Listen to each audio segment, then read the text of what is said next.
Hello and welcome to the Queendom. I'm Sarah Engel and today I'm going to give you tips for packing your bag for a flight. This is me, I'm so royal.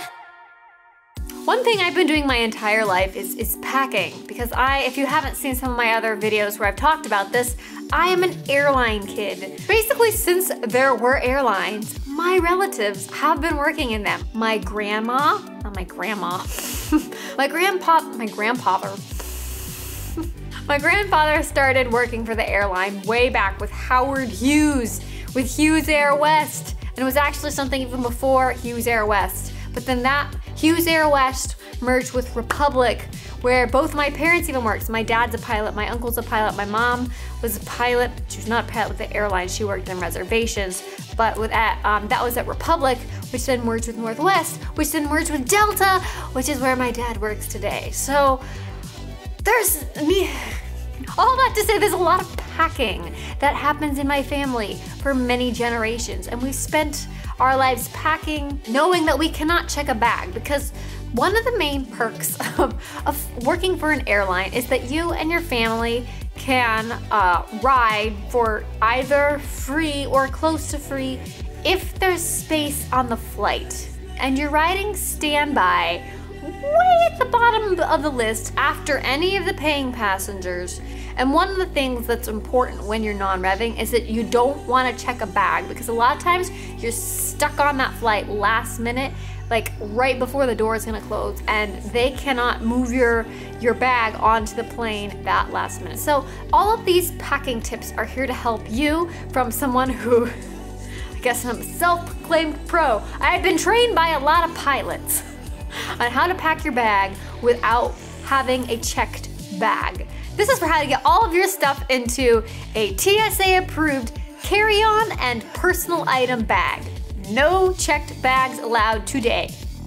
So let's just jump into these. The first one of the things that takes up more room than anything in a suitcase is shoes. So tip number one is just find a pair of shoes that works with multiple outfits. You may have noticed that I mentioned this a lot in my summer lookbook video. I showed this one pair of shoes. They look kind of like the Valentino rock stud shoes. They're sandals and they go with so many different outfits. In fact, this past week I was actually traveling to Colorado and I did bring those shoes with me because I knew I could wear them with almost anything. The more pairs of shoes you can eliminate, the more space you're gonna have in your suitcase. You would not believe how much space shoes take up in your suitcase. The second tip kind of goes along with that. Wear your bulkiest shoes, within reason, on the plane, in the airport. In fact, I wore those sandals that I was just talking about in the airport because they were my bulkiest shoes within reason. I did throw in a pair of nude pumps, but I don't want to be running through the airport in 5-inch heels. That saves me so much space right off the bat in my suitcase because I've got a pair of shoes that I can wear with everything, and I don't have them even in my bag at all because they're already on my feet. Number 3 is also very similar. Is wear a jacket of some sort on the plane. In fact, I'm gonna show you my travel jacket today. You actually might have seen it draped over the edge here. It even matches my suitcase. I travel so much, I match my travel jacket to my suitcases. This is so comfortable, it's snuggly, I'm always cold. Doesn't matter how warm it is on the plane, I am always cold. It has these fun pockets, it's big, and the thing is, no matter where you're going, wear it because you're probably gonna get cold on the plane and then it's not taking up all the space in your suitcase. It's got a hood too.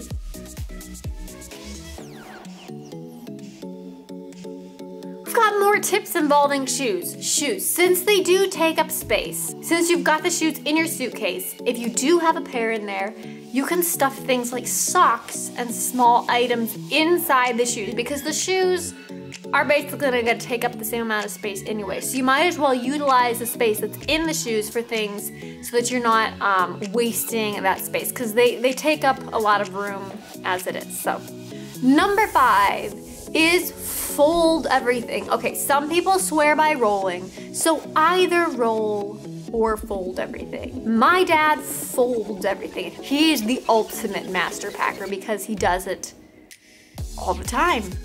For like basically his entire life. He's had a pilot's license longer than he's had a driver's license. But don't just stuff stuff in your bag.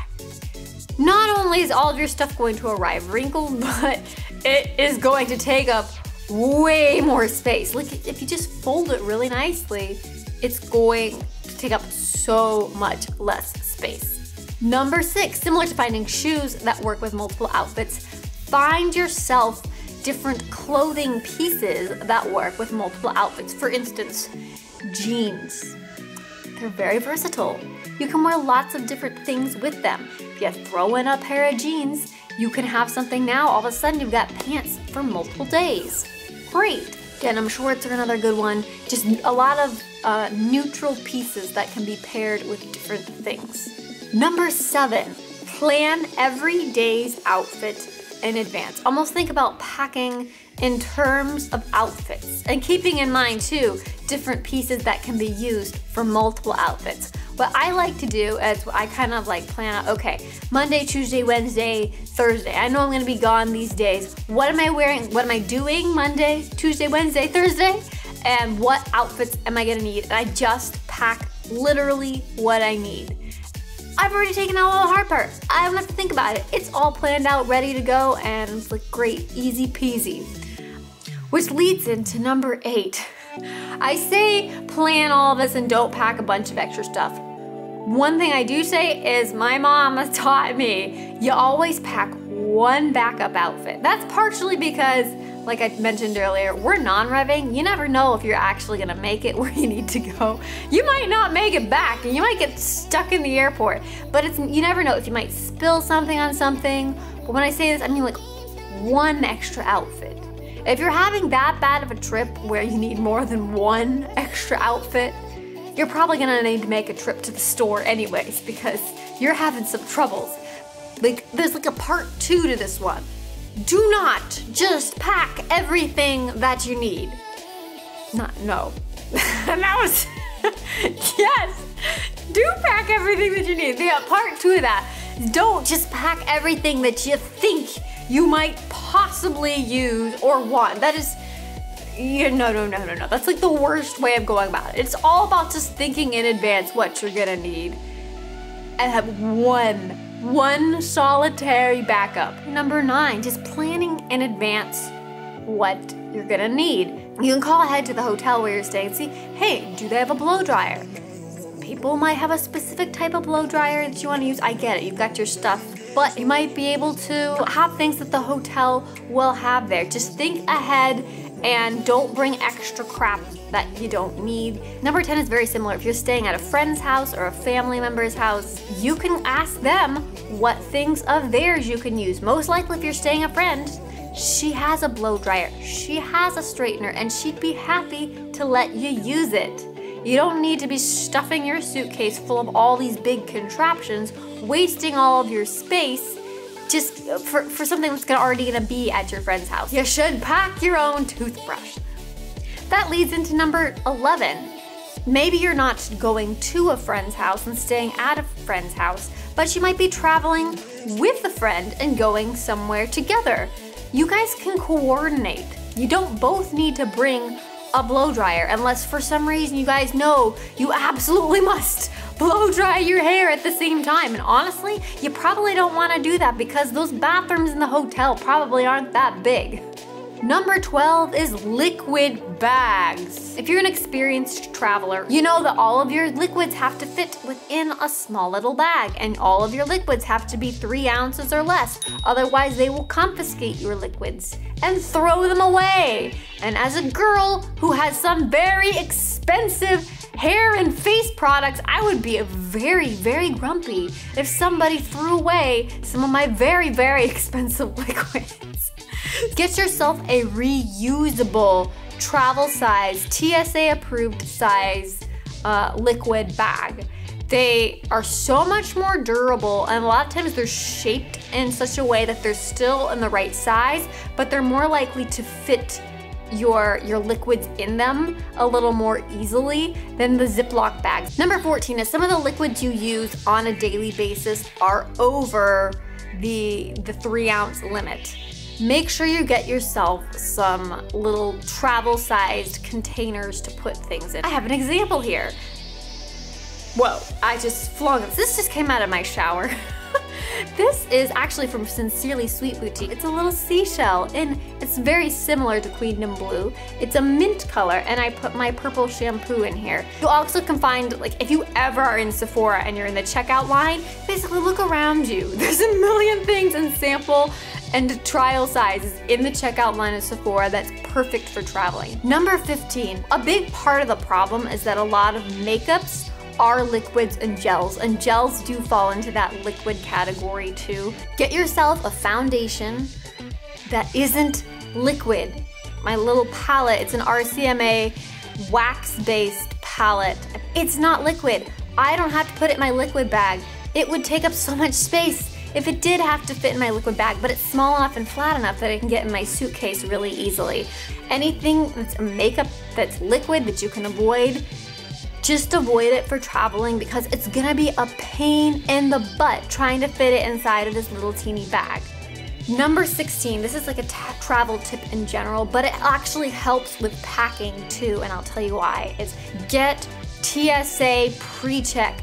Pay the money, go through the little verification process in the interview. Basically, it means you don't have to take your liquids out of the bag. It still has to fit inside of the little pre-approved size bags, the same size liquids, but you don't have to take it out of the bag. The laptops don't have to come out of your bag.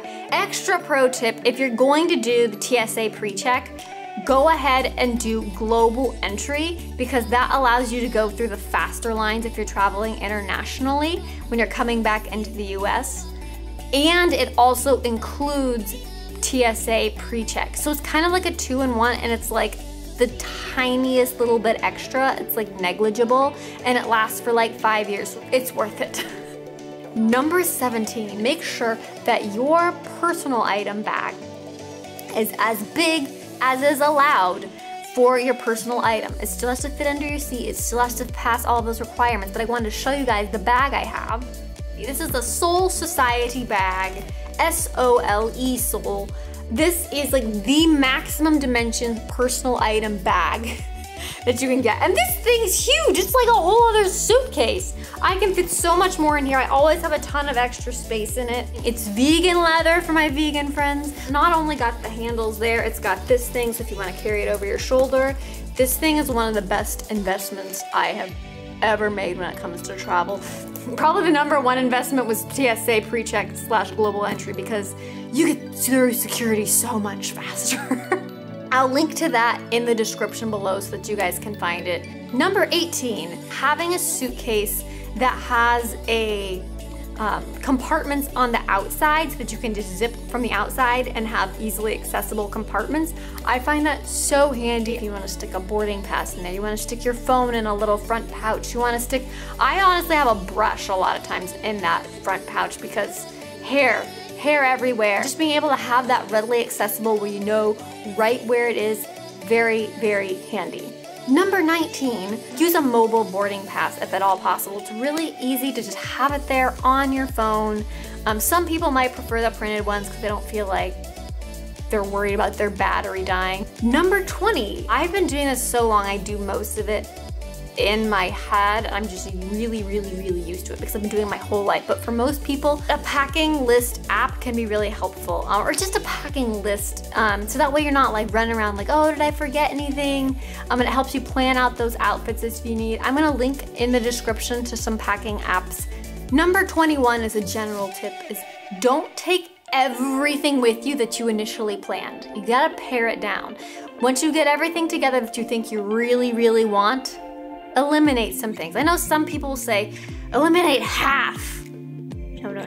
If you're already using like the tips I've given you already, you shouldn't need to eliminate half, but you can eliminate some things to just give you some extra breathing room, give you extra space, because chances are you don't need everything that you originally thought, yes, I need this. Number 22 is I recommend packing an empty bag not like a big suitcase bag, but even something like a grocery bag that you can put dirty clothes in, especially while you're in, if you're in like a hotel, you can just throw your dirty clothes in there as the week goes on, so you know where the dirty clothes are. I just find that really helpful. It just helps keep things organized, and you're not getting dirty clothes mixed up with things. Number 23, if you're traveling internationally, get yourself a passport holder with a strap that goes around your neck. My grandpa got one of these for me. It's very handy, not only for trying to hide your passport from people trying to take it from you and you stuff it down your shirt,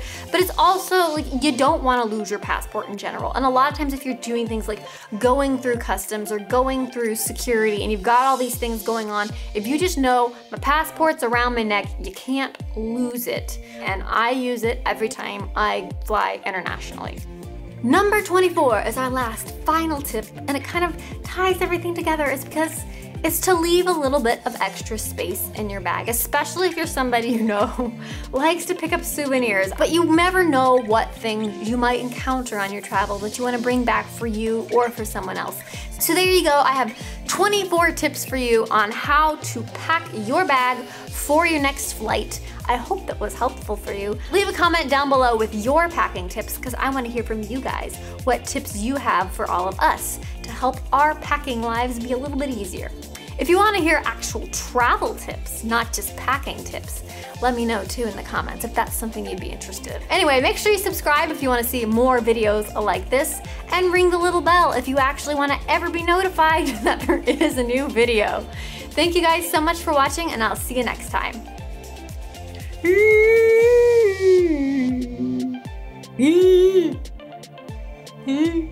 Sometimes I do that, and I do the squinty eyes too. Dude, totally noggin. I kind of want to leave this on. Should I leave it on? Yeah, I'm gonna leave it on. So in case you want to be like incognito in the airport, you can walk around like this and see how long it is before security's like, excuse me? These are not the droids you're looking for.